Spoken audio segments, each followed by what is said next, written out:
2025 Madanapalle market సంబంధించిన ధరల యొక్క సమాచారం. ఈ ఫిల్టర్ పొడికాయలు అన్ క్వాలిటీలు మినహాయిస్తే ఇవాళ ఏ టమాటాలు తీసుకున్నా కూడా రూ. 8 పైమాట రూ. 8 లోపు టమాటాలు లేవు. ఉన్నా కూడా అవన్నీ అన్ క్వాలిటీలు. ఈ పొడికాయలన్నీ అవి కూడా క్వాలిటీని బట్టి 200, 300, 400, 500. ఈ ఊసికాయలు, గజ్జికాయలు 600, 650, 700. ఏ టమాటాలు తీసుకున్నా కూడా మదనపల్లి మార్కెట్లో ఇవాళ రూ. 8 పైమాట. రూ. 8 దగ్గర నుంచి 850, 950, 1000. ఇవన్నీ మీడియం క్వాలిటీలు. Number 1 super top and top fine క్వాలిటీలు రూ. 1050 దగ్గర నుంచి 11, 1150, టాప్ అండ్ టాప్ రూ.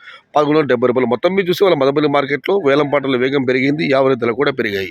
Today Madanapalle market tomato big level rates only quality tomato ₹1000 starting rate, ₹1170 ending rate. इंड्रू मदनपल्ली मार्केट तकाले वाले क्वालिटी मट्टम ₹1000 आरंभम ₹1170 मुड़िव. आज मदनपल्ली का टमोटा सिर्फ क्वालिटी ₹1000 से शुरुआत है, 1170 अंत है. ఇది ఈరోజు మదనపల్లి మార్కెట్ సంబంధించిన ధరల యొక్క సమాచారం. సమాచారం నచ్చితే లైక్ చేయండి, షేర్ చేయండి, నన్ను ఫాలో అవ్వండి. భవదీయుడు సయ్యద్ షహతా. జై ఎన్టీఆర్, జై తెలుగు తల్లి, తెలుగే ప్రాణం, ప్రాణమే తెలుగు. సర్వే జనా సుఖినో భవంతు. ధర్మో రక్షిత రక్షిత. అన్నదాత సుఖీ భవ.